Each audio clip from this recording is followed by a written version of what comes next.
Opa, e aí professor, tudo bem? Um bom dia, uma boa tarde, boa noite. Vou pegar a frase do Thiago aqui. Então, professor, hoje a gente vai falar sobre a aplicação de termogravimetria acoplada à espectrometria de massas para caracterização de petróleo e determinação da curva de evolução de gás sulfídrico. E esse trabalho foi feito por mim e por Thiago Martins e vai ser baseado na seguinte forma. Vai começar com a introdução, que vai ser dito pelo Thiago, depois o petróleo, que vai ser a minha parte, onde eu vou falar dos hidrocarbonetos, os não hidrocarbonetos, a composição e a classificação do petróleo, parâmetros de caracterização do petróleo, o ácido sulfídrico e a análise térmica vai ser o Thiago que vai falar sobre a gravimetria e a derivada da termogravimetria.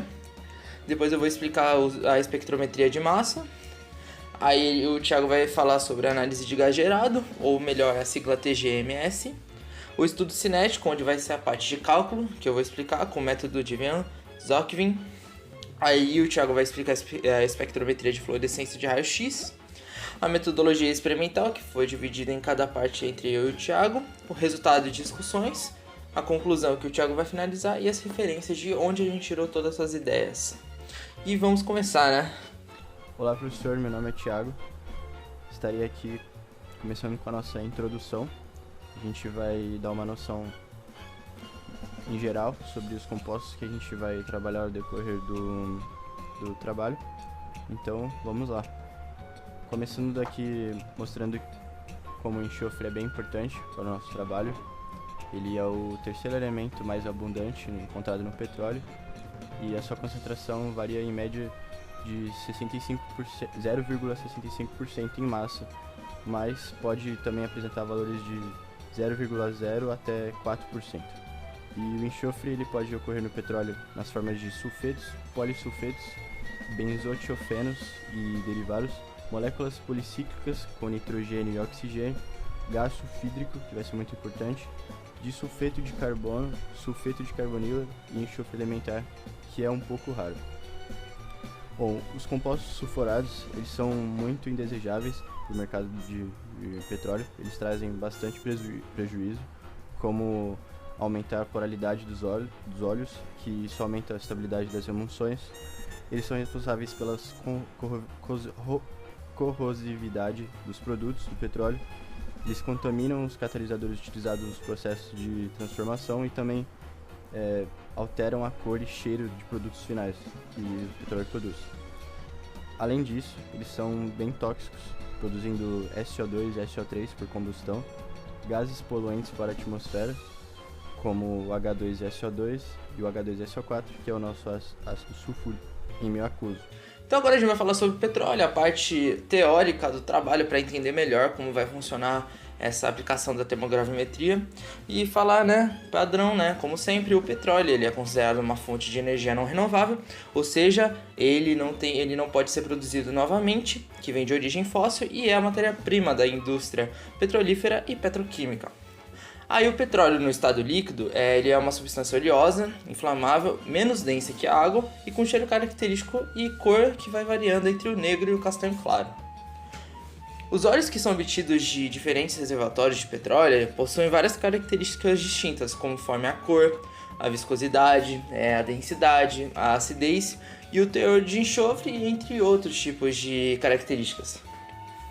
E a alta porcentagem de carbono e hidrogênio existente no petróleo vai mostrar que os seus principais constituintes vai ser os hidrocarbonetos.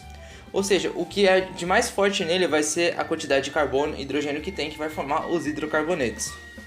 Os outros constituintes que aparecem sob a forma dos compostos orgânicos contêm outros elementos. Aí tem os mais comuns, que é o nitrogênio, tem o enxofre, o oxigênio e os metais. Só que o que a gente vai falar mais é do enxofre, que é por isso que a gente está falando sobre a curva do ácido sulfídrico. E para entender melhor a parte do petróleo, a gente vai falar sobre os hidrocarbonetos, que eles são os compostos orgânicos que vão ser formados pelo carbono e hidrogênio. Aí, de acordo com a sua estrutura, eles são classificados em saturados, insaturados e aromáticos. É bem simples a classificação. Os hidrocarbonetos saturados é aqueles na qual os átomos de carbono são unidos somente por ligação simples. Aí vai ser constituído por cadeias lineares, ou ramificadas, ou pode ser cíclicas. Ou seja, pode ser uma cadeia fechada, pode ser uma reta, cadeia linear, com ramificações, que vão ser denominadas com finalização de U, E vamos falar dos hidrocarbonetos insaturados, que podem apresentar pelo menos uma dupla ou tripla ligação, que na nomenclatura vai mudar de AN para EN, que nem o metano, ele vai ser um hidrocarboneto saturado. Mas e se eu falar de um eteno? Vai para um hidrocarboneto insaturado. E o último vai ser falar dos hidrocarbonetos aromáticos, que apresentam pelo menos um anel de benzeno, ou seja, um anel que contém 6 carbonos, onde tem duplas conjugadas, ou seja, são alternados. E só por ter um benzeno vai ser um hidrocarboneto aromático. E para falar na descrição, pela forma de falar, denominar um petróleo, vai ter os grupos de hidrocarbonetos presentes, que vai ter o hidrocarboneto parafínico normal, ou os alcanos, que tem uma fórmula geral entre eles, que vai ser em relação à quantidade de hidrogênios com a soma tal, que vai dar a fórmula, que vai ser meio que a quantidade de carbonos, ou CN, com 2 hidrogênios somado com 2, que é o N multiplicado. Ou seja, um hidrocarboneto parafínico normal pode ser um metano, um etano, um propano, um butano. Esses são os hidrocarbonetos parafínicos normais. Nós também temos os hidrocarbonetos parafínicos ramificados, que é o que apresentam ramificações em um ou mais átomos de carbono, que é como por exemplo um metilpropano. É um isoalcano, que é os que também denominam. Também nós temos os hidrocarbonetos parafínicos cíclicos, que são naftênicos, também como são denominados diferente, que são aqueles átomos de carbono que dispõem nas formas de anéis, que podem apresentar radicais parafínicos normais ou ramificados. Ou seja, esses não são tipo os aromáticos, porque eles não têm uma dupla ligação conjugada. Eles são o quê? São hidrocarbonetos de cadeia fechada, ou seja, um ciclopropano, um ciclobutano, um ciclopentano e etc. Aí nós temos os hidrocarbonetos insaturados, que não tem uma denominação, mas em relação ao petróleo, é um grupo que é extremamente reativo e eles possuem ligações duplas ou triplas, como já foi dito antes. Aí no petróleo cru, no petróleo normal, nem existe tanto esses hidrocarbonetos saturados. Mas a gente tem aí o exemplo, o eteno, o propeno, o etino e etc. E nós temos os hidrocarbonetos aromáticos, que já foi dito, que são aqueles que contêm ligações duplas conjugadas em anéis com 6 átomos de carbono. Ou seja, nós temos o benzeno. Aí tem outras, tem ramificações, tem 2 benzenos, ou seja, tem vários nomes, como por exemplo o benzeno tolueno, o benzeno, o tolueno, o naftaleno, o xileno, entre outros. Mas assim, simplificando melhor, é que todos os petróleos eles contêm substancialmente os mesmos hidrocarbonetos. Porém, a quantidade relativa de cada grupo de hidrocarbonetos vai variar de petróleo a petróleo, afetando sim as suas propriedades físicas ou químicas. Ou seja, os hidrocarbonetos em si podem ser iguais, só que em relação ao petróleo podem ser diferentes, tanto em propriedades físicas ou físico-químicas. E dependendo da proporção de compostos de hidrocarbonetos na sua composição, o petróleo ele se mostra mais adequado para a produção de um ou outro derivado. E aqui temos uma tabela para falar um pouquinho em relação à classificação dos hidrocarbonetos, que a parafina, a densidade dele é baixa, a isoparafina ela é baixa, o naftênico é média, aromático é alta. Falar se a gasolina da parafina é ruim ou boa ou média. Tem o diesel também, falar do lubrificante e da resistência à oxidação também, que tá aqui tudo, né? Que a parafina na resistência à oxidação pode ser boa, a isoparafina boa, o naftênico boa, a aromática é má, é ruim. Aí tem a parafina, que nos lubrificantes é ótimo, mas a isoparafina é bom, naftênico é médio, aromático é ruim. O diesel, que na parafina pode ser bom, a isoparafina pode ser médio, naftênico é médio, aromático é ruim. E tá aí a classificação em relação a essa tabela. E agora a gente vai falar dos não hidrocarbonetos, ou seja, não tem carbono e hidrogênio. Aí o petróleo em si, ele contém uma quantidade de constituintes que possuem elementos como enxofre, nitrogênio, oxigênio e metais. E esses constituintes que eu acabei de falar, eles são considerados impurezas, que podem aparecer em toda a faixa de ebulição do petróleo, mas eles tendem a se concentrar nas frações mais pesadas. Mas o constituinte que a gente vai falar mais, que é o importante desse trabalho, é o enxofre, por conta do ácido sulfídrico. E em relação ao enxofre, os petróleos eles são classificados em termos do seu teor de enxofre, havendo algumas divergências em relação às classificações. Aí em 1992 ele classificava os óleos com alto teor de enxofre como aqueles que só tem 1% de teor acima e os com baixo teor abaixo de 1%. Agora mudou isso tudo. já que foi utilizado de 92, os de hoje. Os petróleos azedos, ou em inglês sour, são aqueles que com teor que está acima de 2,5. Os doces são aqueles que estão com teor inferior a 0,5. E entre 2,5 e 0,5, eles podem ser semiácidos, que é mais próximo dos azedos, e semidoces, que é mais próximo do 0,5. E agora a gente vai falar da composição e a classificação do petróleo, que vai ser importante para fazer análise na termogravimetria. E começando no petróleo, são encontrados parafinas normais e ramificadas, que eles vão do metano até 45 de carbono, ou seja, entre 1 carbono até 45 carbonos. E as parafinas normais, eles usualmente apresentam cerca de 15 a 20% do petróleo. Isso vai variando, no entanto, entre os limites de 3 a 35%. Tudo isso que eu falei é para falar em relação ao petróleo típico, uma parte do petróleo típico.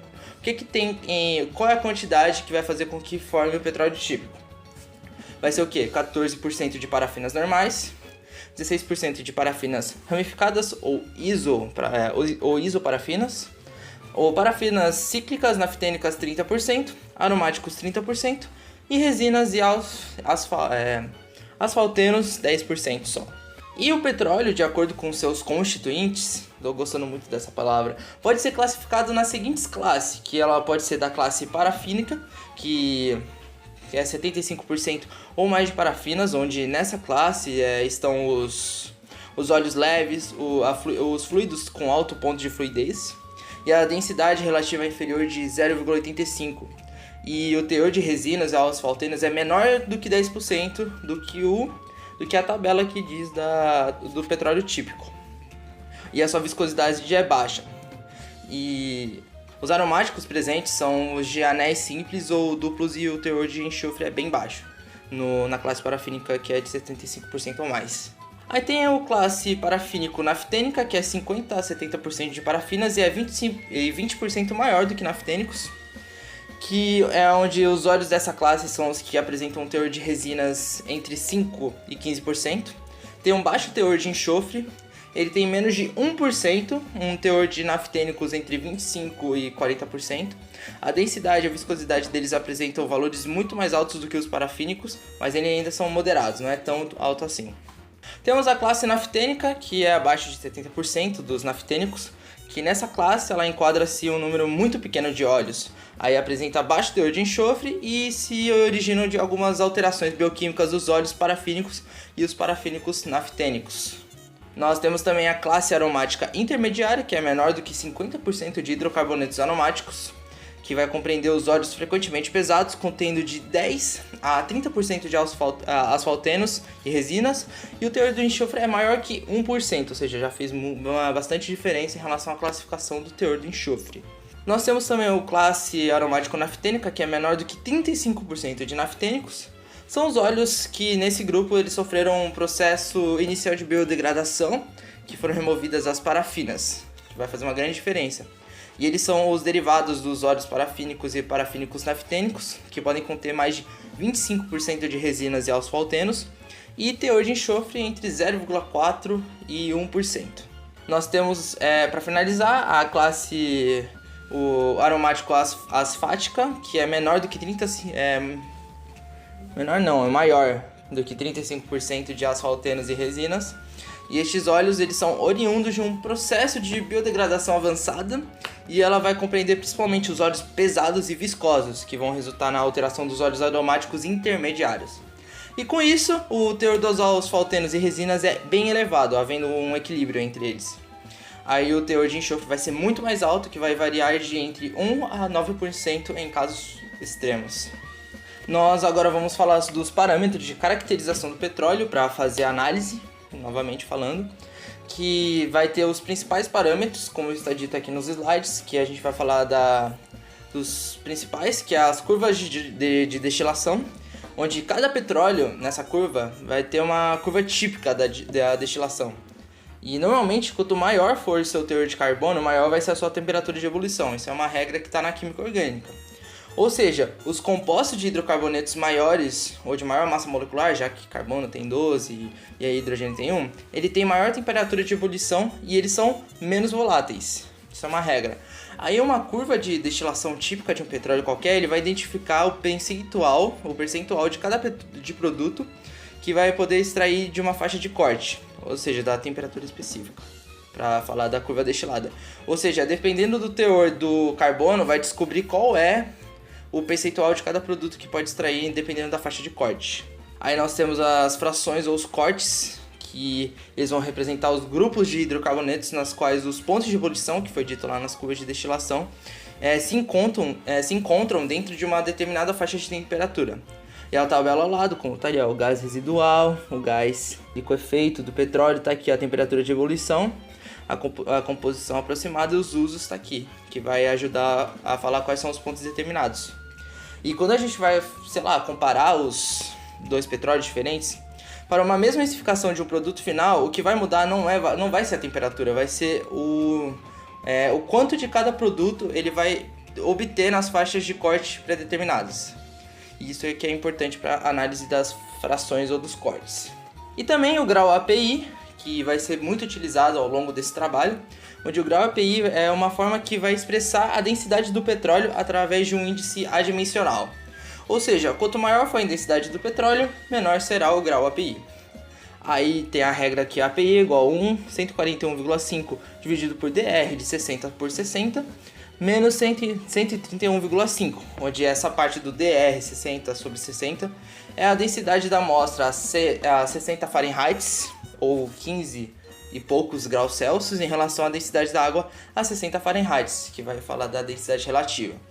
E com o valor de grau API a gente pode classificar em um tipo de petróleo. Aí temos os petróleos leves, que pode ser, acho que inferior a 870 quilogramas por metros cúbicos, ou API maior do que 31,1. Tem os petróleos médios, que a densidade vai ser entre 920 a 870. O API entre 22,3 e 31,1. Os petróleos pesados, que tem a densidade entre 1000 a 920, ou o API entre 10 a 22,3. E os petróleos extra pesados, onde a densidade é entre 10.000 e 920. Que é superior a 1000, o 10.920 é dos pesados, os extra pesados é acima de 1000 e o API vai ser menor do que 10.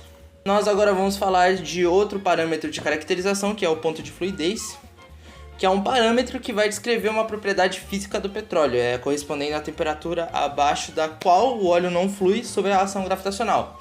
E as propriedades reológicas do petróleo que vão mudar drasticamente, passando a comportar como se fosse uma substância semissólida. Aí essa mudança de comportamento vai estar associada à formação e o crescimento das cristas de parafinas no petróleo, que vai auxiliar bastante para saber qual é o ponto de fluidez dele, que isso é importante para parâmetro da caracterização do petróleo. Aí tem o TIAC, que deixa eu ver aqui, esqueci, desculpa, professor, que vai ser a sigla temperatura inicial de aparecimento de cristais. Ele vai representar a temperatura na qual os primeiros cristais da parafina, igual foi mostrado do ponto de fluidez, saem da solução, que vai provocar as mudanças no comportamento reológico do petróleo. E ela também pode ser determinada por medidas de densidade ou por calorimetria, que tem um tipo de calorimetria que é em sigla de DSC, que vai ser extremamente útil na previsão do processo de deposição orgânica. E a partir desse parâmetro, ele vai ser possível afirmar com segurança se o petróleo vai apresentar ou não vai ter formações de depósitos orgânicos. Isso é um parâmetro muito importante. Tem a viscosidade, que ele mede as forças internas do atrito do fluido em movimento ou a perda de cargas nas tubulações de poço. E quanto mais viscoso for o petróleo, mais energia será demandada para sua movimentação. Aí tem o resíduo de carbono micro, que vai medir a quantidade de resíduo. Aí tem o fator de caracterização, que é o COOP, que vai ser um fator que vai ser proposto, acredito, pela Universal Oil Products, ou a sigla de UOP, que vai ter uma equação que indica a natureza do óleo. Aí o número de acidez total, que vai ser o índice que mede a acidez naftênica do petróleo. E também vai ter, entre outros parâmetros que eu vou citar, pode ser alguns aqui, como por exemplo, teor de sais e sedimentos, que vai afetar basicamente o refino, já que vai ocorrer formação de depósitos e de corrosão. A cor e odor, que é um dos parâmetros que muita gente conhece, o teor de enxofre e nitrogênio, que a gente já acabou de falar, que a gente falou passado, e também o índice de correlação. E foi meio que essa matéria dos petróleos foi literalmente em relação à faculdade de engenharia de petróleo, a parte de introdução, que vai ser a classificação do petróleo, o que é o petróleo, os hidrocarbonetos que compõem a química orgânica 1, que foi dito assim para complementar e entender mais fácil o decorrer do trabalho. Dentre esses compostos que a gente falou, o que mais se destaca aqui para o nosso trabalho vai ser o H2S, que é o gás sulfídrico, ou sulfeto de hidrogênio. E falando um pouco dele, ele é um gás incolor, mais denso que o ar e muito tóxico. Ele atua no sistema nervoso, sobre os olhos e vias respiratórias, e ele pode ser letal em altas concentrações. E para a identificação e a quantificação do enxofre total no petróleo, a Petrobras utiliza normas brasileiras como o NBR 14.533, que eles fazem a determinação de enxofre por espectrometria de fluorescência de raio-x em energia dispersiva, né? Além também de normas internas baseadas em metodologias internacionais. E essa técnica ela tem algumas vantagens e desvantagens. Começando pelas vantagens, ela tem uma diminuição significativa no tempo de análise, né? Ocorre entre 45 a 1h30 de análise, então é bem rápido. Tem uma boa precisão nas análises, utiliza pequena quantidade nas amostras, que é cerca de 10 a 100 mg, e os produtos de decomposição gerados podem ser monitorados simultaneamente e sem nenhuma interrupção no meio da análise, o que é muito bom. Então, a gente viu que nossos compostos sulfurados vão ser bem importantes, com uma ênfase no ácido sulfídrico, né? Então, vamos falar um pouco mais sobre o ácido sulfídrico. Como a gente sabe, ele é um composto sulfurado que vai estar presente em todos os tipos de petróleo. A gente mostrou que ele é bem indesejável por N motivos. Eles são tóxicos até para os humanos. Então, o gás sulfídrico ou sulfeto de hidrogênio é um composto encontrado na maioria das bacias petrolíferas em concentrações que variam de uma concentração desprezível, né, de 0, não sei o que, 0,n e até mais de 90%, isso na fase gasosa.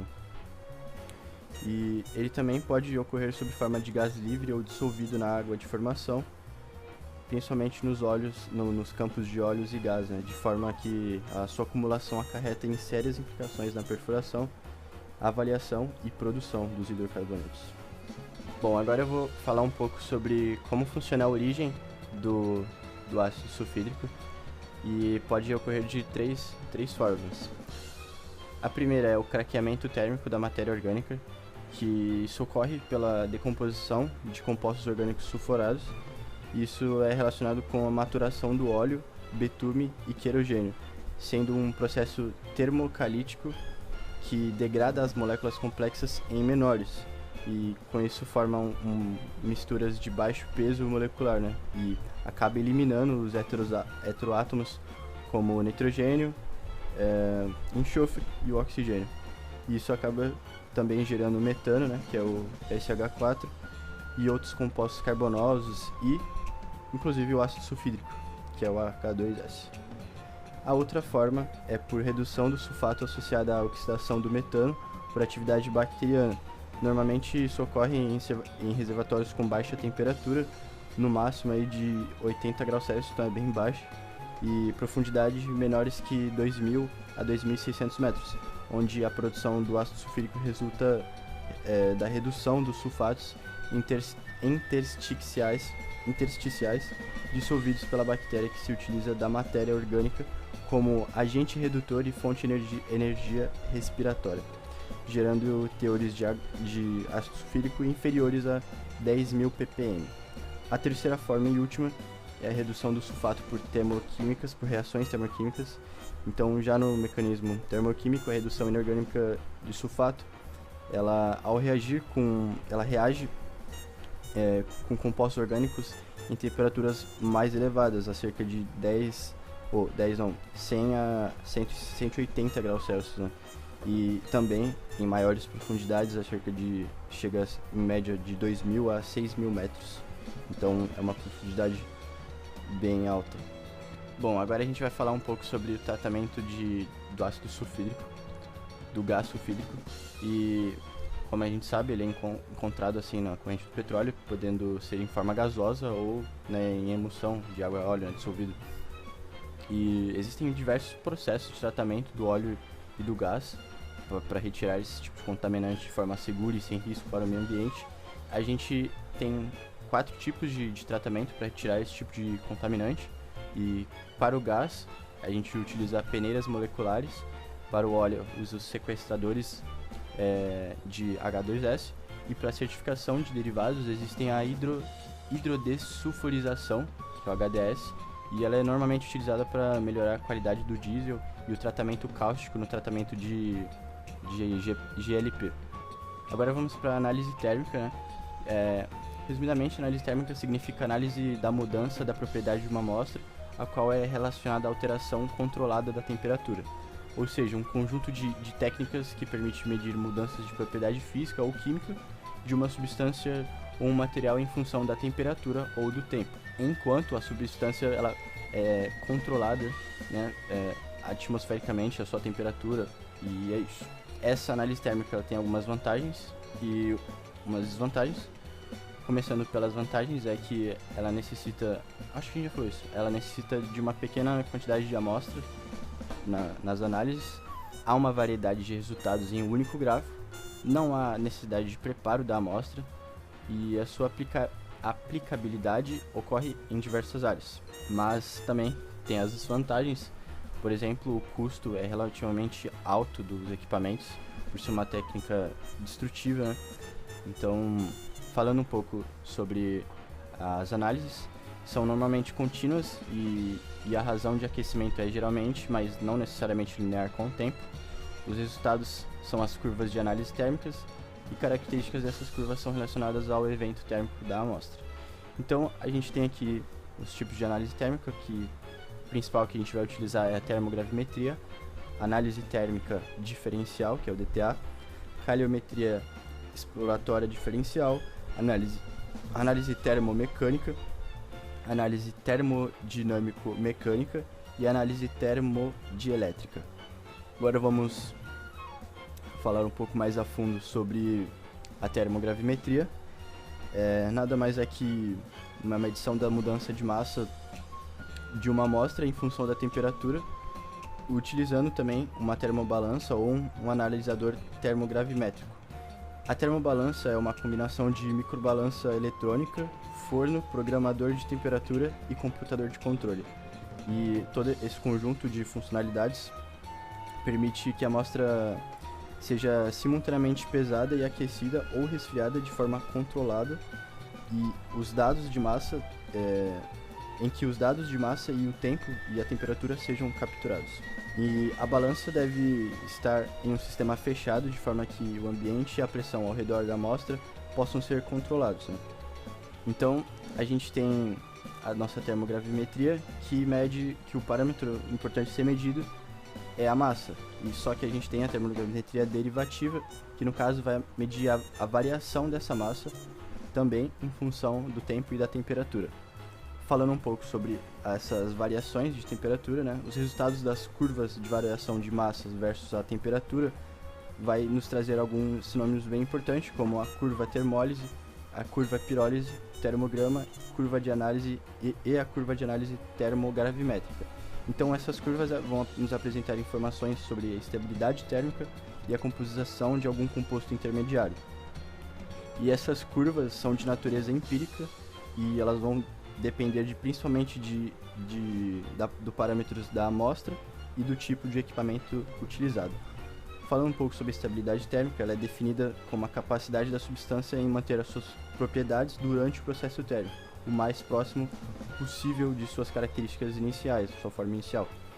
Então, a estabilidade térmica vai necessitar de ser considerada em termos do ambiente imposto ao material e das funções que ela executar, né, das variações que vai acontecer ao decorrer.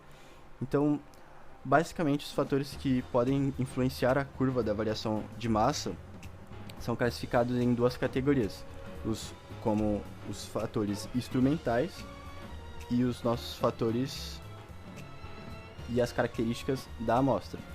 Então, como fator instrumental, a gente tem a atmosfera do forno, a composição do conteúdo da amostra, a geometria do forno e do amostrador, a razão de aquecimento e a sensibilidade do mecanismo da balança. E a característica das amostras, a gente tem o calor da reação, a condutividade térmica, o empacotamento da amostra, a natureza dos âmos, a solubilidade de gás gerado na amostra e o tamanho da partícula. Agora vamos para a análise de gases gerado. Vamos lá. E agora eu vou falar da espectrometria de massa, que já fiz um trabalho em relação a isso para fazer a revisão da prova. Falo de novo que essa matéria meio que é muito... Eu tenho dificuldade com relação a ela, só que quando você for aprendendo, você vai perceber que é muito simples do que se parece. E a espectrometria de massa é uma técnica analítica que vai medir individualmente as massas moleculares de átomos compostos e vai converter em íons carregados. E com esses íons fragmentados a gente vai descobrir qual é o composto orgânico. E ela também pode deduzir a estrutura de uma molécula e vai fornecer a informação quantitativa de um analito. O analito que é a substância que vai estar na análise. Que vai permitir um estudo de reações dinâmicas e químicas dos íons para fornecer alguns dados de propriedades físicas, como por exemplo a energia de ionização, a entalpia, as afinidades entre os prótons e os íons e verificar os cálculos orbitais moleculares que vão ser baseados em teorias.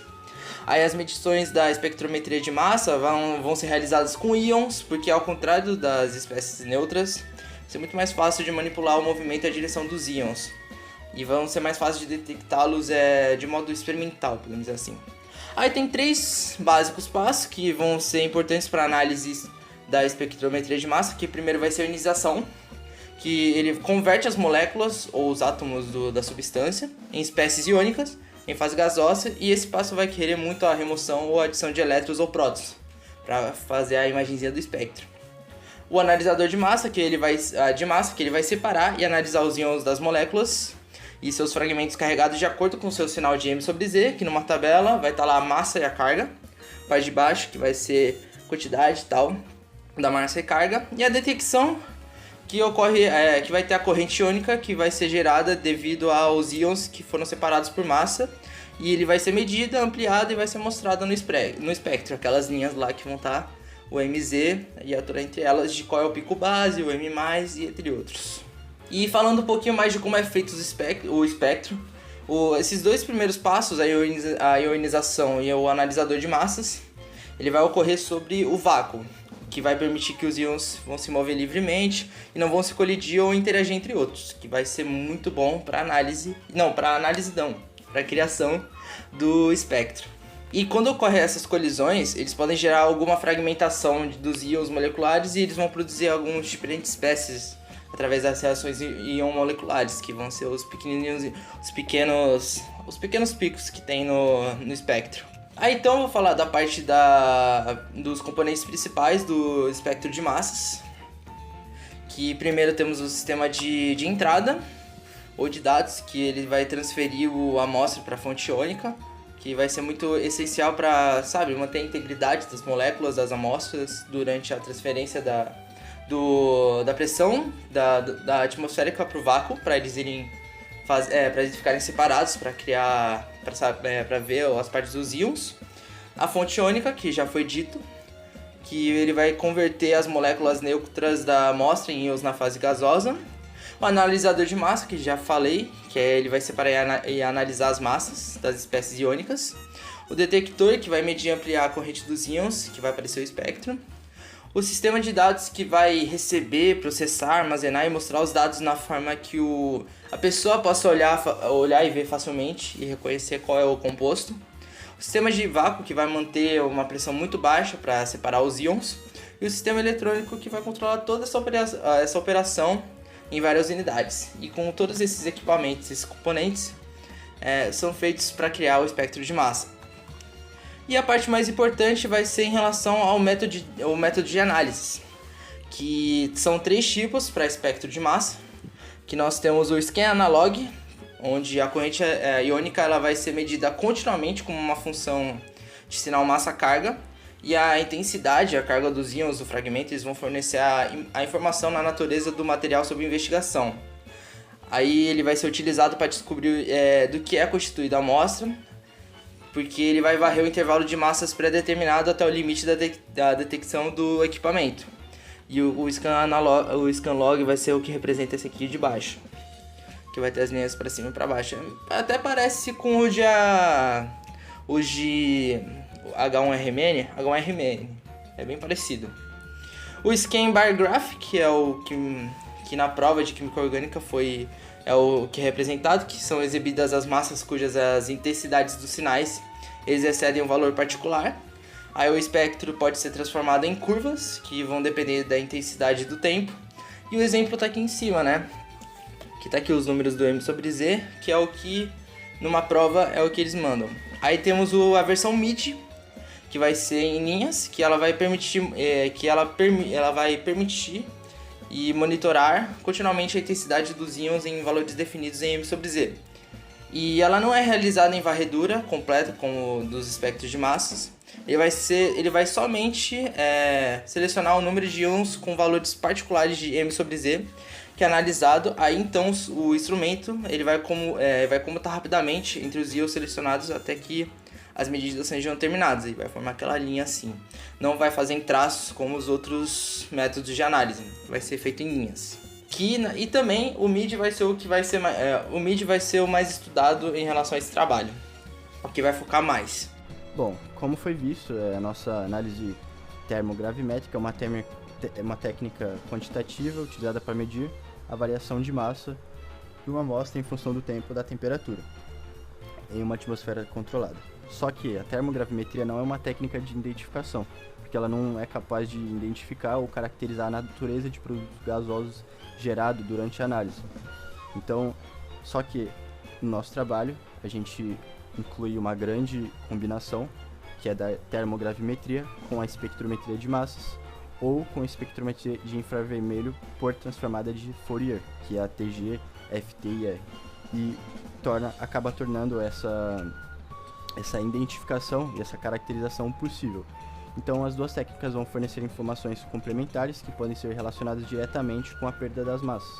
E análise de gás gerado é um termo utilizado para descrever a análise de gases ou componentes voláteis que se desprendem de uma amostra durante a análise térmica. Então a gente acaba acarretando informações que iam ser perdidas, né?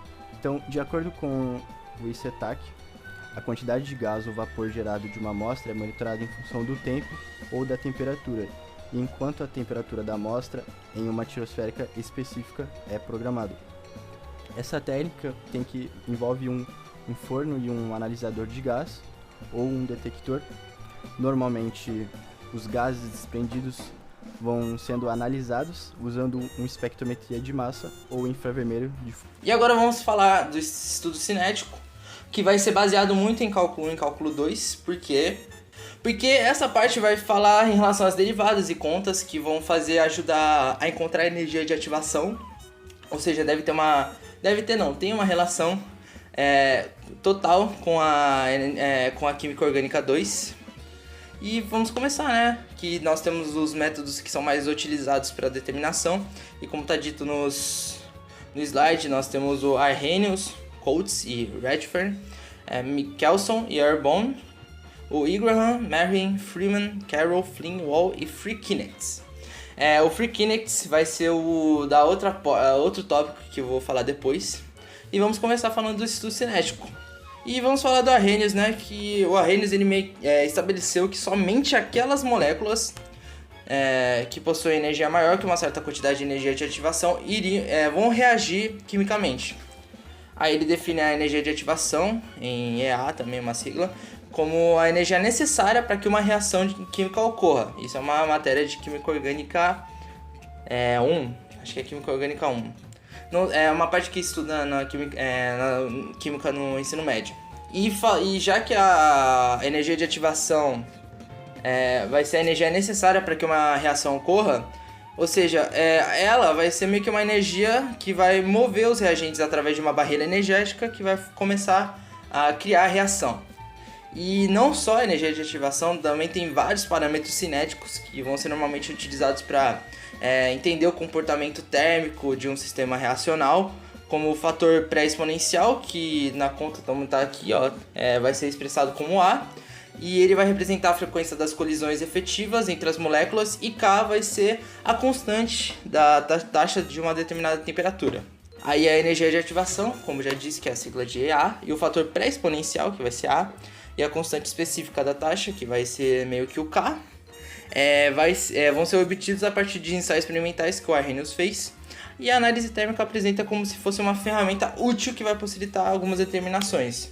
E para isso, vários modelos descritivos destes processos eles vão ser criados para explicar a cinética das reações complexas. E aí a Arrhenius ele utilizou essa expressão, que K vai ser igual a A exponencial de E sobre RT.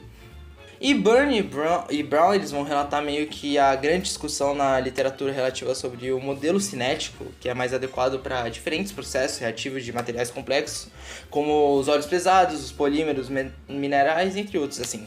Aí uma variedade foi desenvolvida para caracterizar o comportamento cinético dessa reação, né? Aí a análise cinética, que vai ser muito importante para o trabalho, ela vai capturar meio que a essência nas séries complexas de reações e vai tratá-las de modo matemático. Aí que vai entrar a parte de cálculo 1 e cálculo 2.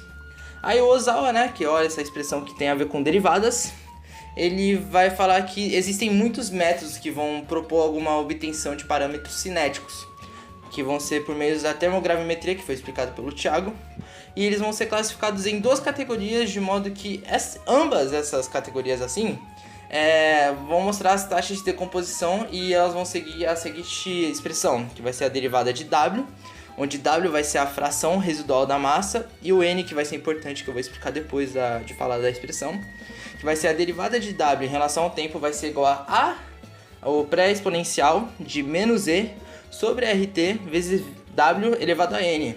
Já que eu falei que W é a fração residual da massa, o N vai ser a ordem da reação. Aí temos aqui no outro lado dos slides a parte da reação pseudo-unimolecular, que nos sistemas assim de reações complexos de serem caracterizados, é meio que a base de todos os modelos de processos reativos de materiais complexos vai ser denominada de reação pseudo-unimolecular, e vai ter a taxa de reação que vai ser descrita como está escrito no slide, que vai ser a derivada de x em relação a t, que vai ser igual a menos k vezes a função de x, onde o x vai representar a fração do material que não foi reagido, a função de x, que vai ser a função que vai considerar a ordem da reação a x, e o k vai ser o coeficiente da taxa de relação, e o t o tempo, né, como foi dito. Aí tem a forma mais comum do f de x, for aquela para reações de pseudo de primeira ordem em relação a x. Ou seja, se x for igual a 1, não vai ter nenhuma ordem, primeira ordem, que vai ser 1, então vai ficar a função de x igual a x. Mas caso tenha uma quantidade de ordens, vai ser elevado a n, como uma regra qualquer de matemática. Aí Friedman e Coates e Redman, e Michels e Erhon, eles vão descrever vários tipos de modelos, e com esses modelos eles deram origem a essa equação aqui, que vai ser o ln de menos derivada de x sobre x em relação à derivada de t, que vai ser igual a e sobre r de t mais ln de a. E por meio das relações que aconteceu como da equação de cima, ele vai meio que aplicando a regressão linear. Aí ele vai, com essa equação, vai formar as curvas de Arrhenius, que vai criar um gráfico que vai ser utilizado no resultado de discussões e também na metodologia experimental. E agora a gente vai falar de método de Vian-Zokvin, que é do qual é o nome dele mesmo? Deixa eu ver. De Free Kinetics, o método de Vian-Zokvin. Vou começar falando que meio que em vários processos vai ter a determinação da taxa da reação específica, que vai depender da conversão, que na expressão vai ser representada em alfa, a temperatura, que vai ser em T, e o tempo, que vai ser em T. Aí essa taxa de reação ela vai ser apresentada em relação à função da conversão, que vai ser descrita na imagem como F de alfa, e ela vai ser diferente para cada processo e o modelo dessa reação vai ser determinado experimentalmente. E quando vai ocorrer reações simples, o valor de FA com relação a N vai ser bem impossível, né? Já que é simples. Só que quando for para aquelas reações bem complexas, como que vai ser a função de A vai ser bem mais desconhecida do que a simples. Aí, utilizando o emprego do modelo da teoria de Vazovkin, ele meio que vai permitir que a gente possa obter as informações cinéticas das reações complexas, né? Os outros métodos vão ser para as reações simples, mas esse aqui vai ser para as reações complexas. Essa é a diferença entre elas. E o modelo dessa daí meio que vai ser baseado em técnicas isoconvencionais, eu acho que eu falei a palavra certa, acredito, para o cálculo da energia de ativação efetiva, que vai ser descrito nessas expressões em E a função da conversão em alfa da reação química, que onde E pode ser meio que E igual a F sobre alfa. E então, a sua aproximação vai ser seguida em todas as conversões obtidas a partir de vários experimentos, onde vai gerar o derivada de A em relação a T, que vai ser igual a K de T vezes a função de alfa.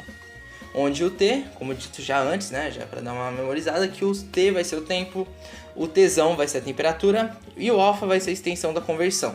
E a função de alfa vai ser o modelo da reação e o K em relação a T vai ser o coeficiente da taxa da reação de Arrhenius. E isso vai fazer com que gere na nossa curva de Arrhenius.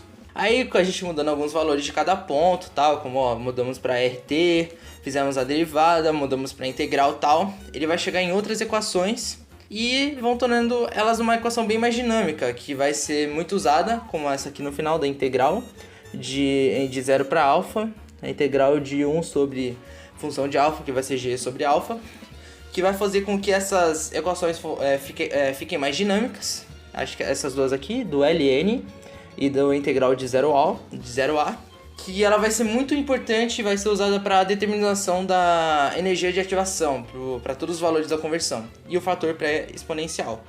Aí o gráfico ele vai mostrar a obtenção da energia de ativação e o fator pré-exponencial, que vai ser descoberto em relação a equação, essas últimas duas equações, para então poder criar a curva de Arrhenius, e tá aqui uma curva de Arrhenius representado no gráfico. E assim a gente acaba de falar do cinético. Fourier. Agora vamos falar um pouco sobre o espectrômetro de fluorescência de raio-x, né, de energia dispersiva. A fluorescência por raio-x corresponde à energia liberada pela transição de elétrons de orbitais externos para orbitais externos de um átomo e é a característica de cada elemento. Essa propriedade permite quantificar a concentração de determinado elemento em um material. E o nosso analisador de fluorescência por raio-x por energia dispersiva, ele é utilizado para determinar o teor de enxofre.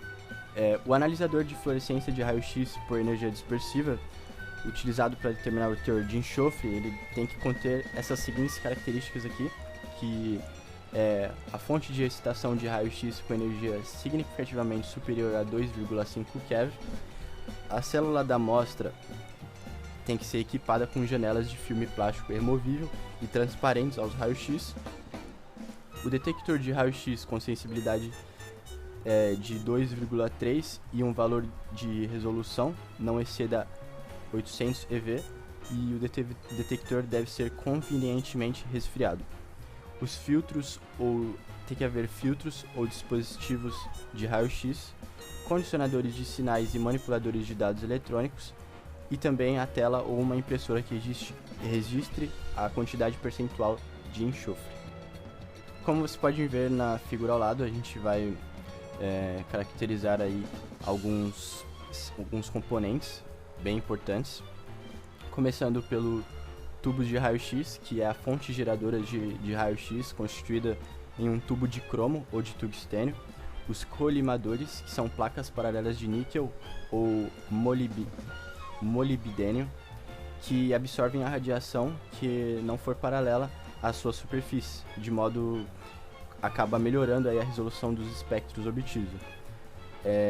Temos também o cristal analisador, que é um dispositivo difrator dos raios-x de interesse.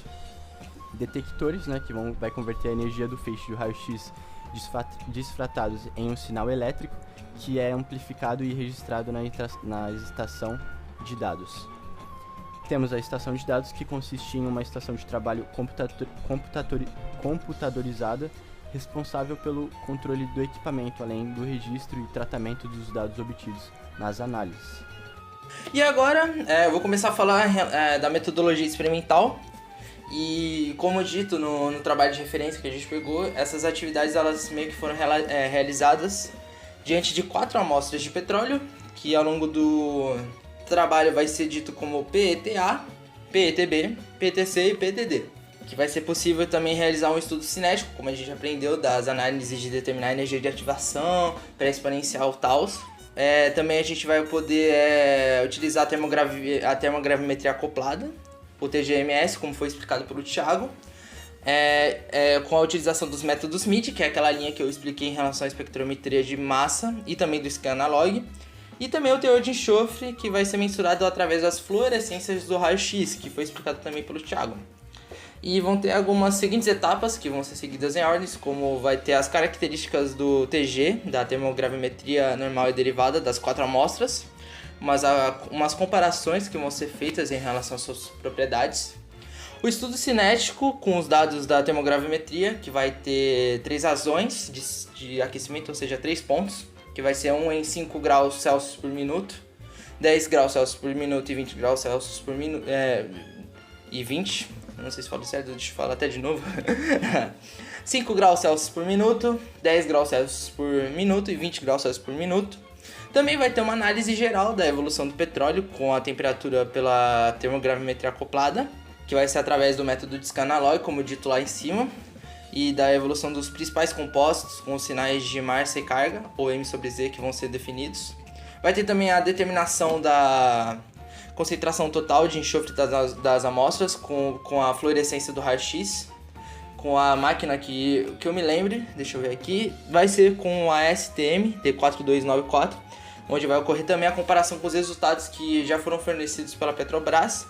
Sim, no meio do trabalho vai ser falado a ligação e os valores dados pela Petrobras. Também vai ter o ajuste da metodologia, que vai ser criado a obtenção da curva da evolução do ácido sulfídrico com o MIDI, com o método MIDI. Vai ter também a apresentação dos resultados da termogravimetria acoplada com a curva da evolução de H2S na parte dos resultados e discussões. A análise dos padrões do petróleo NST com os padrões de 2721 e 2722. E também, para finalizar, vai ser a comparação entre a metodologia que vai ser utilizada pela Petrobras com a criação e a obtenção da curva da evolução H2S, que vão ter os resultados da termogravimetria acoplada. Que esse vai ser o objetivo desse trabalho, né? Que é saber ter a obtenção da curva com os resultados da termogravimetria acoplada. E, né, falar das amostras, né, dos 4 petróleos, né? E também fazer aquela relação com as análises que foram feitas pela Petrobras, que também também teve aquela análise dos APIs, que estão na ordem crescente, como o PETA tem 11, PTB tem 15,4, PTC tem 25,2, PTD 32,7. Eu acho que em PETA e PTD é do extra pesado para o mais leve, diante da matéria que a gente aprendeu no trabalho.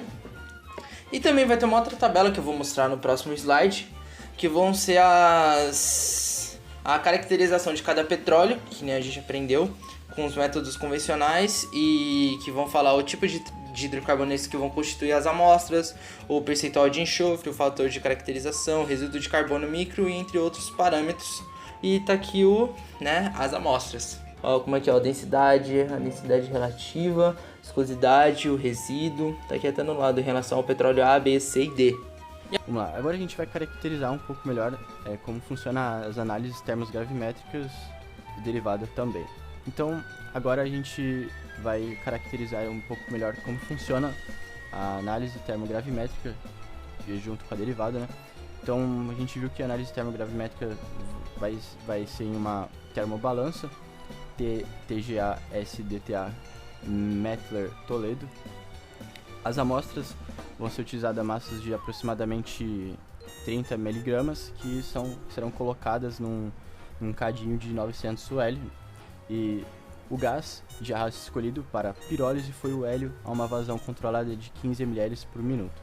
Então o método da análise consistiu em submeter cada tipo de petróleo a 3 razões de aquecimento não isotérmicas da temperatura ambiente até 900 graus, que vai ser a cerca de 5 ou 10 ou 20 graus por minuto. Então, no final da corrida, o fluxo de gás de arraste continuava por mais 5 minutos, enquanto a balança resfriava para arrastar as impurezas. E os dados de DTG eles foram obtidos pelo próprio software do equipamento e calculados através da razão da perda da massa em relação à variação da temperatura. E agora eu vou falar em relação na parte do estudo cinético, que foi realizado, como dito antes, a partir de 3 diferentes curvas que foram utilizadas nas razões de aquecimento, que é de 5 graus Celsius por minuto, 10 graus Celsius por minuto e 20, onde as informações da termogravimetria e da derivada da termogravimetria que foram sobrepostas, para escolher a região da perda de massa comum a todos os petróleos, para poder fazer uma comparação, que o Thiago já fez isso no slide passado.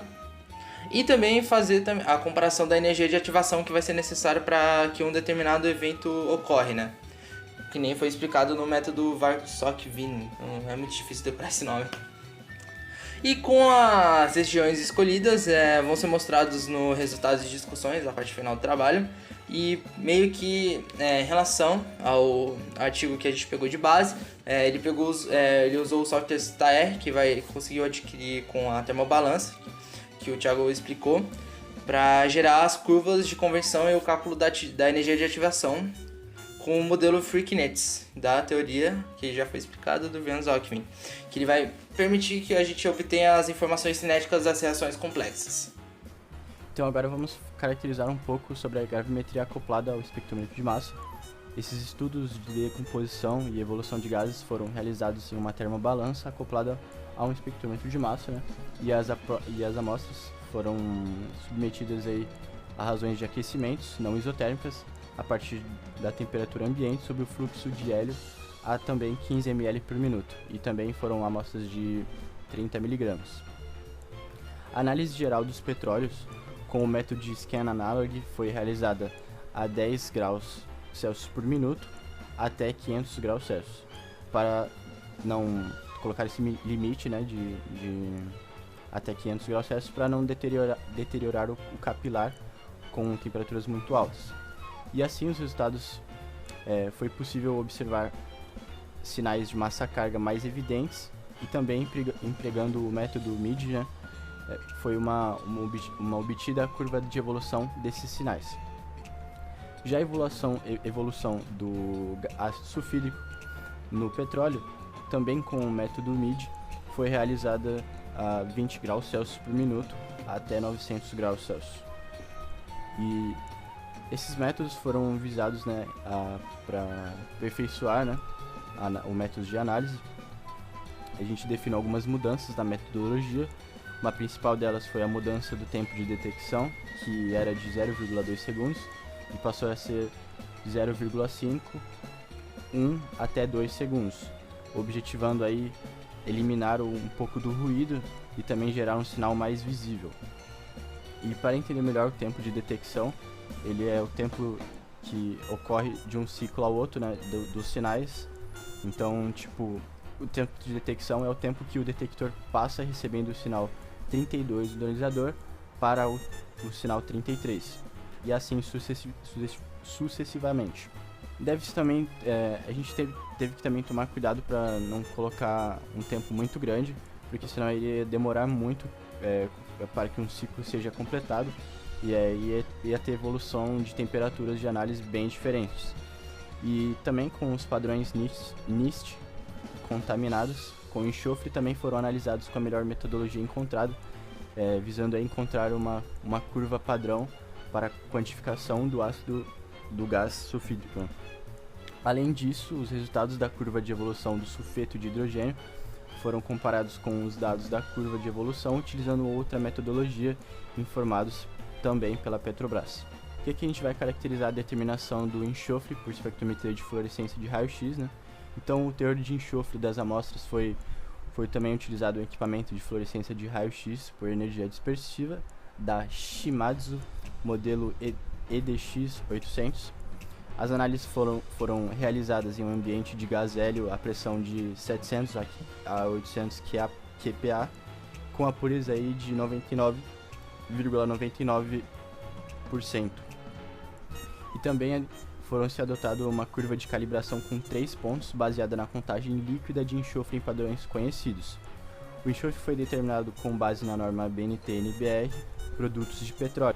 E esse método também é utilizado em hidrocarbonetos como diesel, nafta, querosene, combustível residuais, óleos básicos lubrificantes, óleos hidráulicos e também combustíveis de aviação, petróleos, gasolina e chumbo e outros destilados. Então essa norma ela se aplica aí para as concentrações de 0,0150 e até 5% em massa. As amostras foram submetidas a um feixe emitido por uma fonte de raio-x. A radiação X característica resultante da excidação dos átomos de enxofre é medida. E também a contagem acumulada de pulsos é comparada com as contagens resultantes de amostras de calibração, que compreendem a faixa de concentração de interesse para obter a concentração de enxofre em porcentagem máxima. Então agora vamos mostrar um pouco dos nossos resultados e algumas ênfases antes de discussões. Então o nosso estudo ele consistiu em estabelecer relação entre os resultados encontrados da caracterização dos petróleos fornecidos pela Petrobras na análise térmica e nos parâmetros inéticos, né? E então para isso a gente escolheu uma curva padrão de 20 graus Celsius por minuto de todos os petróleos, e em seguida a gente plotou os gráficos da termogravimetria e da termogravimetria derivada, que representam o comportamento geral das amostras. Então, como a gente pode ver na primeira figura, a gente percebe nas curvas, né, do gráfico que ela possui uma inclinação que tem uma coincidência com o grau do API, né, a ordem do API. E sendo que o petróleo mais leve apresenta perda de massas maiores do que os petróleos mais pesados nas regiões do começo, que são as regiões chamadas de destilação, que ficam entre a temperatura ambiente até 388 graus Celsius.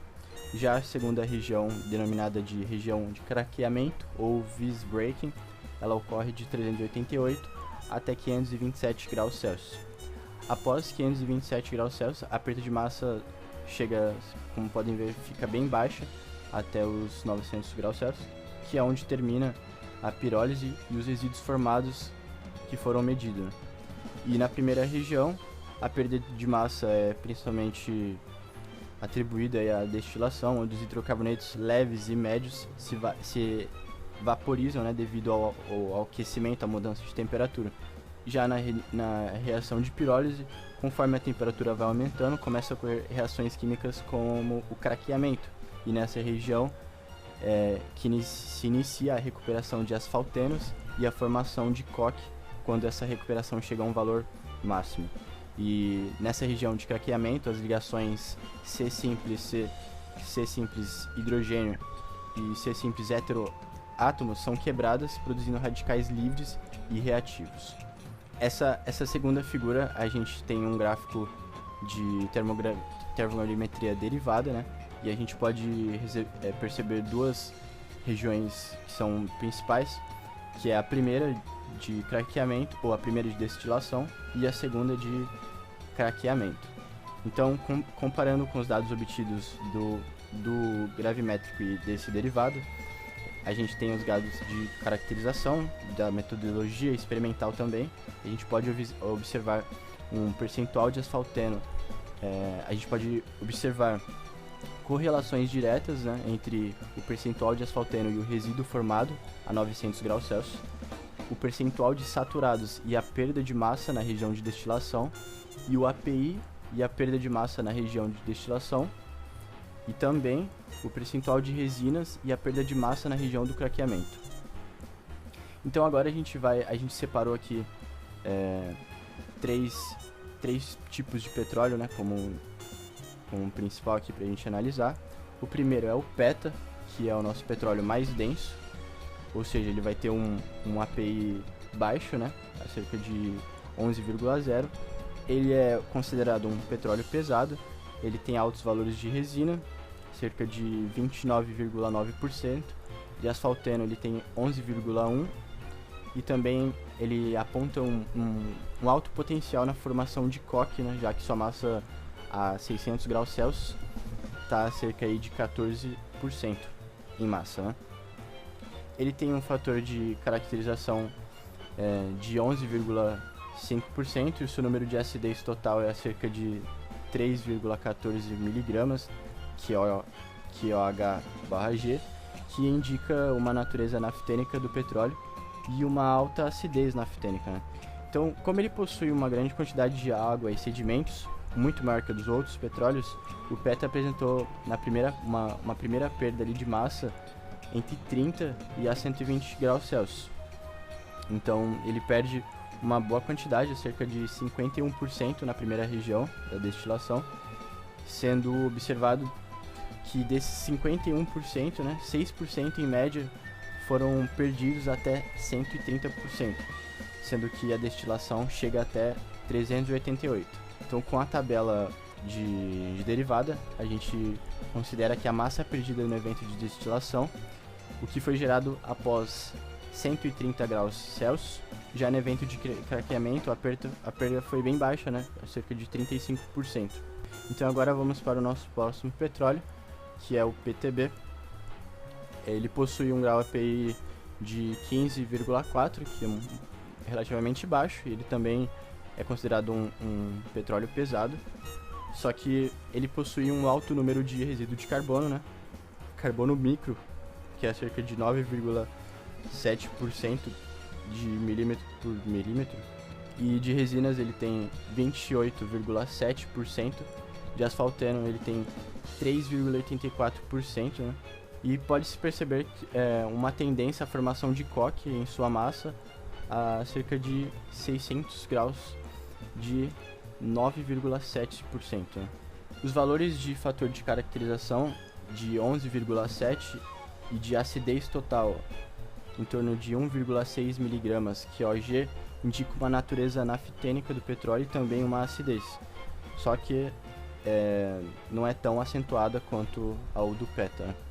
E essa natureza naftênica pesada dos petróleos PETA e PTB nos mostra uma propriedade como a de resistência à oxidação e de produzir derivados como a gasolina, diesel e lubrificantes com média qualidade, né, por essa resistência. Então, nos gráficos que a gente tem de derivada e gravimetria, foram evidenciadas uma perda um pouco maiores que nas duas regiões do PETA, que então a gente teve na região de destilação, a gente teve 52%, foi 1% a mais, possivelmente causada pela maior quantidade de hidrocarbonetos saturados, e 37% que foi a cerca de 2% a mais do que o PTA, né? E esses 2% a mais nos indicam uma influência de resinas, né, no craqueamento.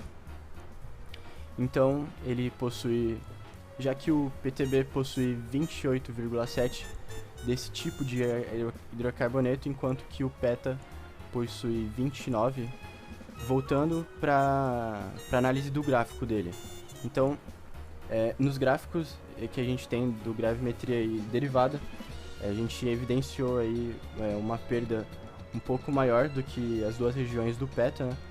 Na região de destilação teve 1% a mais, né? Que teve 52 durante a destilação, que pode ser possivelmente causada pela maior quantidade de hidrocarboneto saturado, e teve 2 a mais no craqueamento, deu 37%.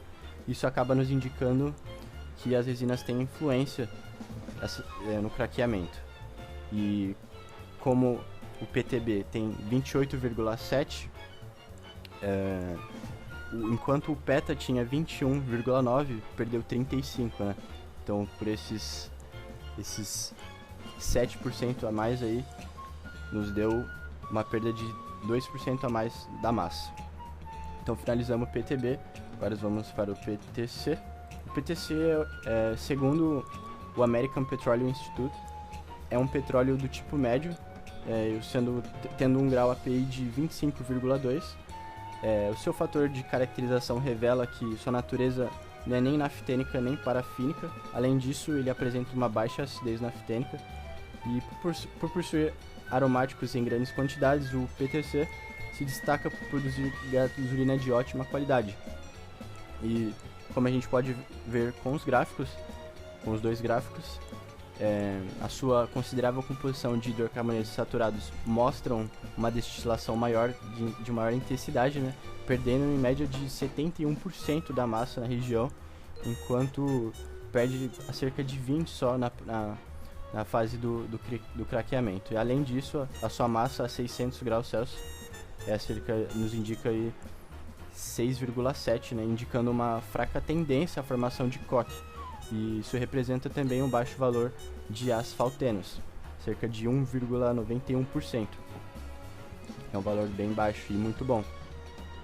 Agora temos o PTD, ele é o menos denso de todos, tendo seu API a cerca de 32,7. Ele é classificado como um petróleo leve.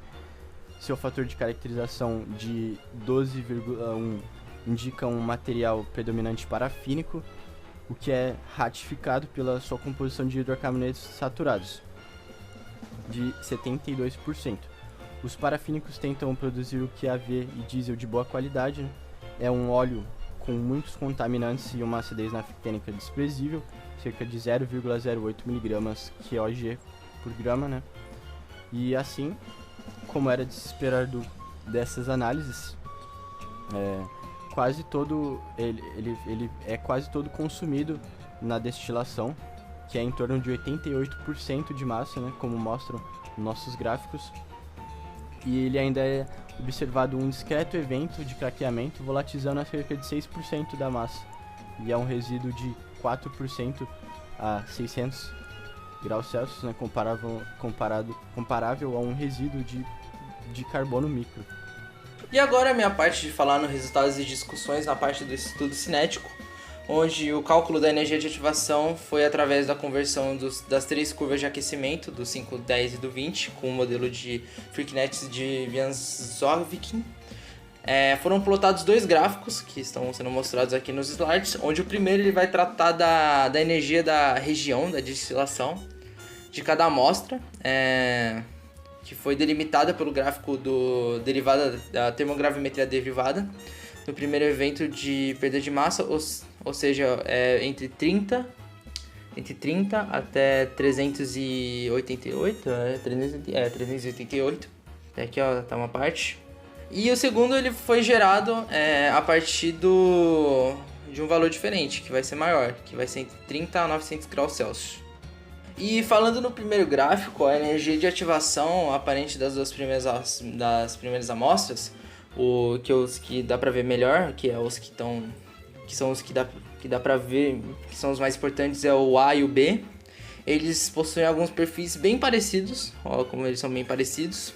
E também o motivo de eles serem bem parecidos é que eles são petróleos pesados e eles podem ter características bem semelhantes. E o PETD, que é o azul aqui, ele meio que manteve constante durante a conversão e com a energia muito menor do que os dois primeiros, né? O A e o B, já que ele é o composto em maior quantidade de hidrocarbonetos saturados que volatilizam, né? Acho que esse é o verbo, é a palavra certa, que vão naturalmente, que vai volatilizar naturalmente na região. E o C, que não foi tão relevante nessa parte, a única diferença ele conseguiu dar um aumento da conversão ali. E vamos para o segundo gráfico, né? Analisar o segundo gráfico, que as amostras mantiveram uma tendência horizontal, com uma leve inclinação, né? Dá para até ver que foi uma leve inclinação, que também foram apresentados alguns pontos de inflexão, né? E esses resultados, eles meio que sugeriram os valores de energia de ativação e eles aparentaram não distinguirem, acho que com clareza, um óleo do outro. Eles apontam uma tendência de comportamento. Bom, em primeiro momento, as nossas amostras foram analisadas para a gente descobrir as massas constituintes do petróleo que o espectrômetro nos ia apresentar, para assim a gente fazer as escolhas dos principais sinais massa-carga e analisar as evoluções. E como essas evoluções apresentaram o mesmo perfil, é mostrado apenas o resultado de uma amostra. E como a gente tem em primeiro aqui, inicialmente, foi realizada uma varredura de 1 até 100 unidades de massa atômica. E como no PETA a gente utilizou até 20 graus Celsius, a gente fez a varredura da unidade de 1 até 20. E a gente pode analisar aí esses seguintes sinais que teve no 1 e 2, que é os nossos hidrogênios, que é H+, e H2+. Um sinal no 4, que é do hélio, que é o nosso He2+. E 2 sinais ali em 17 e 18, que provavelmente é o OH+, e o H2O+. E é preciso é importante lembrar que o sinal positivo é referente à ionização da substância antes dela ser separada ou detectada. Bom, e tendo esses gráficos aqui, 6 gráficos, né? A gente pode observar que o último sinal de cada intervalo é igual à massa de um hidrocarboneto saturado. Por exemplo, do butano, que é C4H10, tem a massa molecular de 58 e esse último sinal no 58. Então, localizando a nossa figura C, a gente localiza o sinal 58 no espectro e a gente percebe que há uma pequena evolução, enquanto que os sinais imediantes anteriores, como 57, 56, 55 e 54, apresentam evoluções bastante consideráveis, né? O que indica a presença de moléculas de hidrocarbonetos com 4 átomos de carbono, sendo de qualquer tipo de cadeia, que com a ionização e ou o aumento da temperatura tiveram ligações com hidrogênio quebrados, né? Formando seus compostos de massas menores do que a do hidrocarboneto saturado. E aqui com a nossa tabelinha, a gente, usando esse pensamento de espectrômetro de massa, ele foi dividido em 6 grupos, denominados C2 até C7, de modo que o algoritmo indica o número de carbono existente em cada intervalo de massa encontrada. E a nossa tabela mostra esse grupo, né? E observa-se que, conforme aumenta o número de carbonos, aumenta também o número de fragmentos detectados. As amostras foram analisadas pelo método de massas conhecidas, né, como a gente pode ver nesse gráfico de MIDI, de modo que foram selecionados para a detecção todos os sinais encontrados na coluna, né? Todos os sinais encontrados na coluna da nossa tabela, a fim de se obter a curva de evolução desses compostos, né, com a temperatura com maior precisão. E como a gente pode ver, o primeiro sinal analisado foi o 18, que corresponde basicamente à evolução da água. E para plotar no gráfico, a gente foi preciso aumentar as escalas da curva do PTB, do C e do D, que está ao lado direito, né, enquanto a do PETA está do lado esquerdo. E os resultados comprovam os dados de caracterização preliminar informada de que o PETA é composto de 14% de água, né? Enquanto os outros petróleos possuem menos de 0,05%. Então, a gente vem analisando todos os gráficos para cada um, né? Bom, agora a gente vai ver as nossas aplicações da termogravimetria com massa acoplada nos nossos petróleos, né, que a gente separou. E a gente observou pelo método MIDI que os sinais dos compostos dos mesmos grupos tinham curvas bem parecidas, porém com intensidades diferentes, né?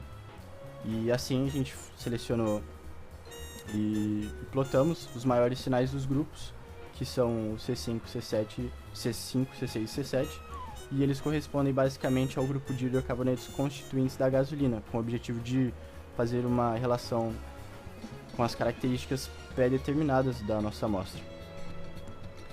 E assim, a gente tem os nossos gráficos do PETA até o PTD.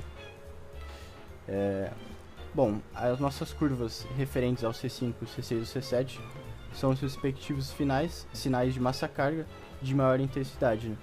E no grupo de C5 foi utilizado o sinal de 69, a do C6 a gente utilizou o sinal 81 e no C7 o 95.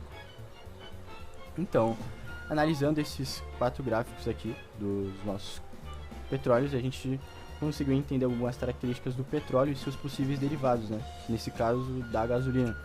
Então, por exemplo, do PETA e o do PTB, que são nossos petróleos pesados, eles não possuem muitos hidrocarbonetos aromáticos e por isso não produzem a gasolina de alta octagem, né? Porém, a 250 graus Celsius, praticamente todos os hidrocarbonetos de faixa de C5 a C7 são destilados, levando aí um produto de média qualidade, né? Já o PTC e o PTD possuem evoluções parecidas a os compostos dessa faixa, e os produtos se volatilizam em temperaturas de 350 graus Celsius, e a grande diferença está na composição do PTC, que ele é rico em hidrocarboneto aromático, logo ele vai promover uma ótima qualidade de gasolina e uma grande quantidade de sulfurados qualifica o PTD a produzir o QAV e o diesel de ótima qualidade. E também temos a determinação da concentração total de enxofre, que os resultados eles meio que foram comparados com as da Petrobras, como eu já falei bem antes do vídeo, que eles apresentaram uma ótima reprodutibilidade, como mostra o primeiro gráfico aqui, ó. Primeiro gráfico. E o segundo, ele mostra que não existe uma relação direta entre o API, né, e o teor de enxofre. E também tem alguns outros pontos das características de outros petróleos que foram analisados só para comparação mesmo. E para quem não entendeu, essa primeira tabela ela vai mostrar os resultados do enxofre pelo FRX, a máquina que foi utilizada. E o segundo vai ser com a relação entre o API e o percentual de enxofre para comparação.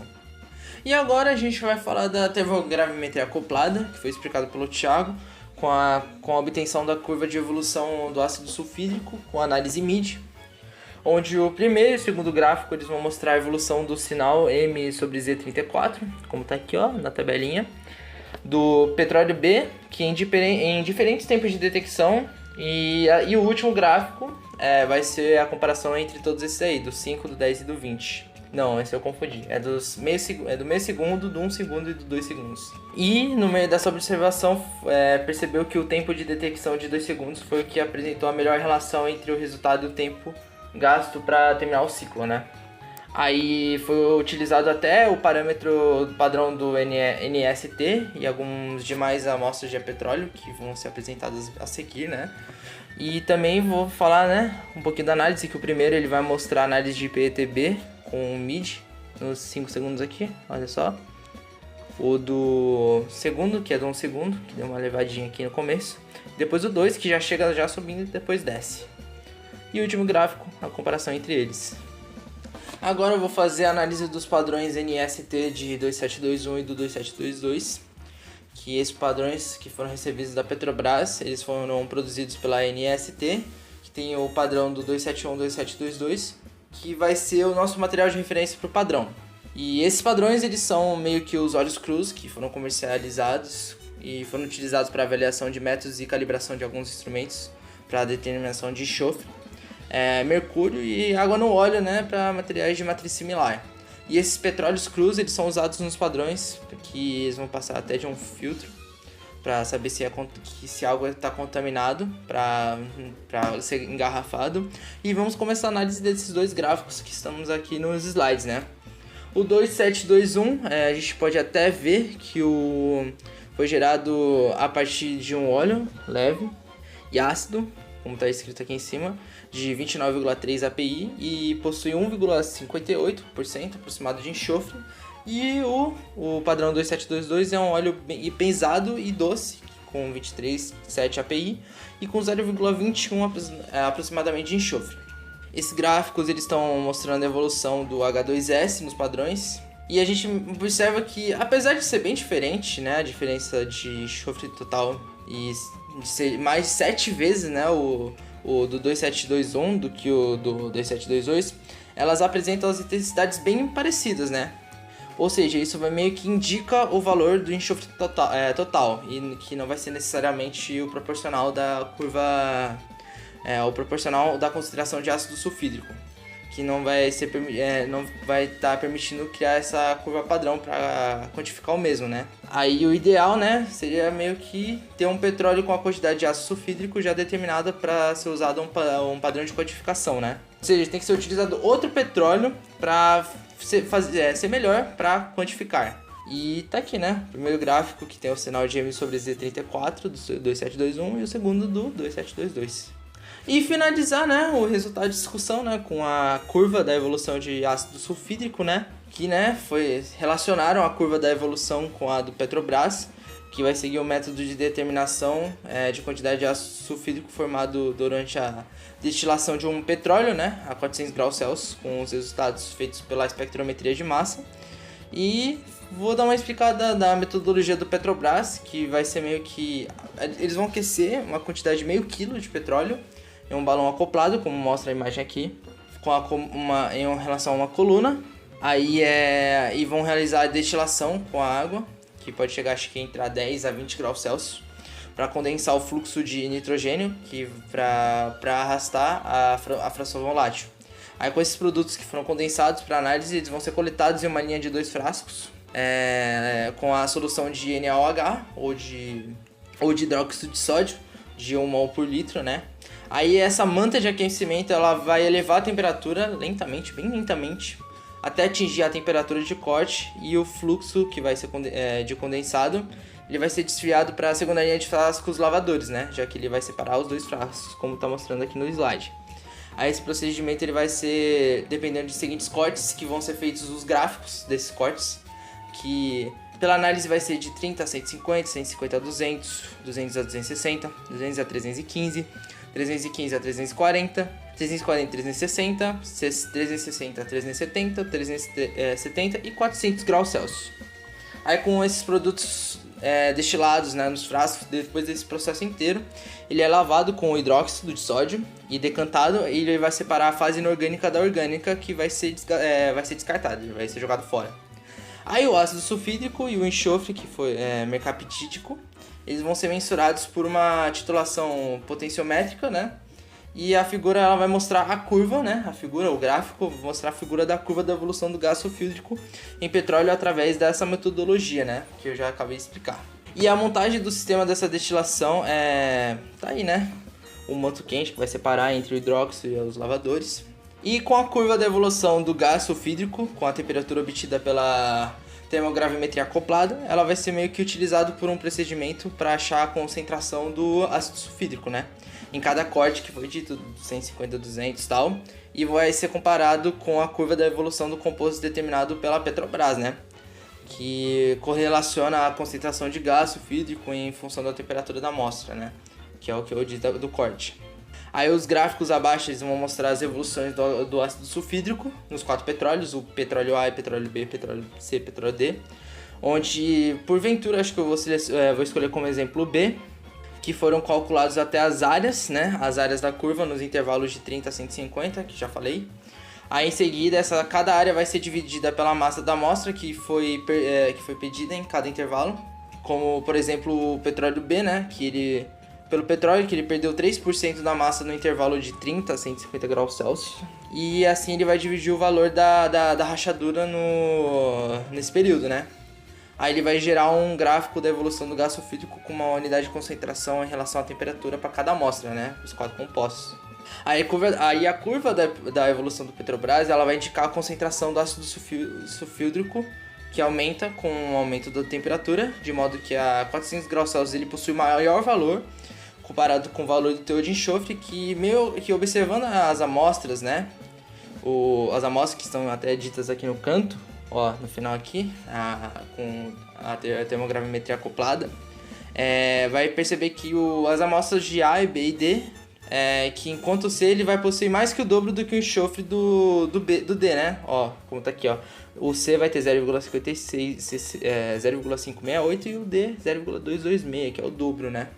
E a curva da evolução da termogravimetria acoplada, ela vai indicar a concentração do sulfídrico, que vai diminuir com o aumento da temperatura, que vai fazer com que o seu maior valor no primeiro corte, como está aqui, ó, no primeiro corte, vai diminuir com o aumento da temperatura.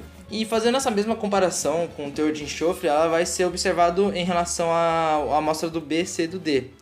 Porque já que o A ele apresentou a mesma amplitude do que o D, né? Ó, Mas finalizando tudo isso, por conta da maior sensibilidade do espectro de massas, o ácido sulfídrico vai ser volatilizado do petróleo e sempre em sua maioria das análises das curvas em 200 graus Celsius.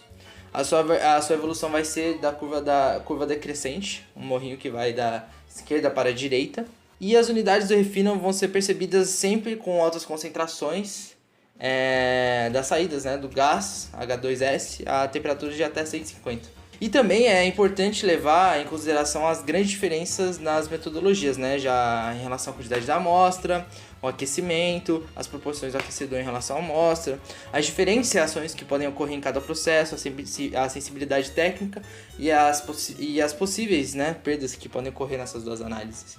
Bom, chegando ao fim aqui do nosso trabalho, a gente termina aqui com a conclusão, mostrando que esse trabalho buscou analisar 4 amostras diferentes de tipos de petróleo através da termogravimetria acoplada à espectrometria de massas ou o infravermelho de Fourier e correlacionar esses resultados com dados que foram caracterizados pela Petrobras, né, dando ênfase no desenvolvimento de uma metodologia para a obtenção de uma curva de gás sulfídrico no petróleo com aumento da temperatura. E como a gente pode ver nas análises de termogravimetria e derivada, as curvas de degradação térmica apresentam inclinações diretamente proporcionais ao API, né, e foram observadas as duas regiões de perda de massas descritas na literatura e a região também de destilação e craqueamento. A porcentagem dos tipos de hidrocarbonetos em cada amostra pode ser relacionadas com as regiões de perda de massa também.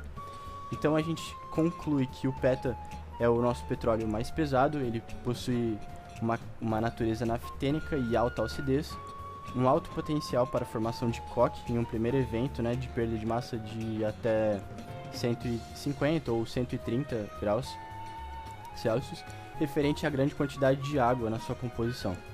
O nosso PTB, ele também é um petróleo pesado, tendo um alto potencial na formação de coque, porém menor que o do PETA, né? Ele perde mais massa do que o primeiro nas duas regiões, tendo 2% na destilação e 2% também, não, 1% na destilação e 2% no craqueamento, devido ao maior número de hidrocarbonetos saturados e no craqueamento pela sua maior quantidade de resinas, né, que influencia diretamente a esse segundo evento. O nosso PTC era um petróleo médio, não possui nenhuma característica muito marcante, né? E sim uma mistura entre óleos naftênicos e parafínicos, perdendo grande parte da massa durante o começo, né, na destilação, por ser um composto de muito hidrocarbonetos aromáticos, né? E ele é bom para produzir gasolina de ótima qualidade. Então, e o nosso último PTD, ele é um petróleo mais leve, parafínico, que se degrada quase totalmente ali até a metade, né, na destilação, e ele é um excelente óleo para produzir diesel e QAV. Bom, e na análise geral que a gente teve da termogravimetria acoplada ao espectrometria de massa, foi possível gerar um gráfico comparativo da maior quantidade de água presente no PETA, né, em comparação com os óleos. Então, o perfil da análise do grupo de C5, C6 e C7, constituídos principais da gasolina, mostra que o PETA e o PTB não produzem esse derivado com boa qualidade, né, mas consegue volatilizar esses três fações até aproximadamente 250 graus Celsius. Já o PTC e o PTD, ele possuem uma maior quantidade de grupos, né, que se volatilizam ali até entre 350, sendo que o PTC, por ter mais aromáticos, produz a melhor gasolina. E o teor de enxofre obtido no fluorescente, segundo a norma NBR 14533, mesma metodologia adotada pela Petrobras, apenas nos confirmou o resultado previamente informado, não apresentado qualquer relação entre o teor de enxofre ao grau de PI. E com o ajuste que a gente teve das metodologias para obter a curva de evolução de H2S no petróleo, com a temperatura, foi encontrado com um tempo de detecção de 2 segundos, né? Antes era utilizado 0,2, a gente passou a utilizar 0,5, 1 até 2 segundos, que melhorou muito, né? Só tínhamos que tomar cuidado para não passar muito, hein? Então, com o ajuste da metodologia para obter a curva de evolução do gás sulfídrico no petróleo, a gente utilizou o tempo de detecção de 2 segundos, né? Antes tinha sido utilizado 0,2, a gente aumentou para 2 segundos, né? Isso melhorou muito, apresentando uma curva com menos ruído, com maior intensidade, sem grandes intervalos de temperatura entre um ciclo e outro. E a evolução do H2S nos indicou que o composto aparece em maior quantidade da temperatura ambiente até 200 graus Celsius, né, apresentando uma tendência ao declínio com o aumento da temperatura, né. Além disso, não foi observada uma relação direta da área de cada curva de evolução com o percentual de enxofre obtido pelo fluorescente de raio-x.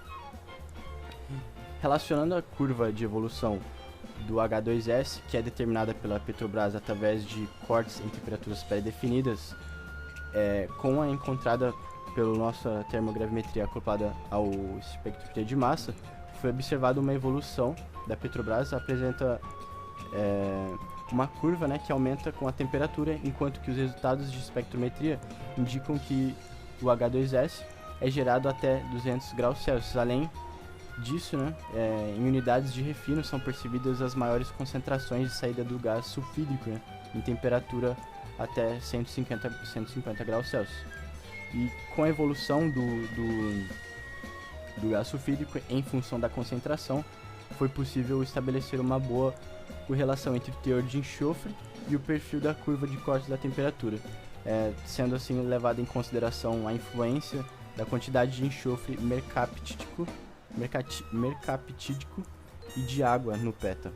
Enfim, a nossa técnica de análise termogravimétrica, acoplada com espectrometria de massa, se mostrou uma ferramenta potencial na caracterização do petróleo, podendo ser muito bem utilizada como um método complementar, ora substituída de metodologias utilizadas, necessitando, como qualquer técnica analítica, de padrões adequados.